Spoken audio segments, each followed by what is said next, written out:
Hai semua, jom kita mulakan nota tata bahasa kita untuk hari ini. Dah sedia nak belajar? Jom kita tengok satu topik yang mudah tapi penting. Okey, topik besar kita ialah kata ganda. Mesti pernah dengar kan? Tapi kita nak fokus pada satu jenis je, iaitu kata ganda penuh. Apa maksudnya tu? Senang je. Ia adalah proses kita gandakan seluruh kata dasar. Cara paling senang nak faham mestilah dengan contoh. Jom kita lihat. Contoh pertama, ikan-ikan. Nampak kan? Kata ikan diulang. Seterusnya, bila-bila. Sama juga, gandakan keseluruhan perkataan. Dan juga siapa-siapa. Konsepnya masih sama, mudah je. Ni pula rajin-rajin, kata sifat pun boleh tau.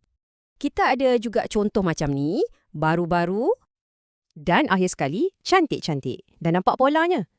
Jadi ingat tau, kuncinya cuma satu, gandakan keseluruhan kata itu.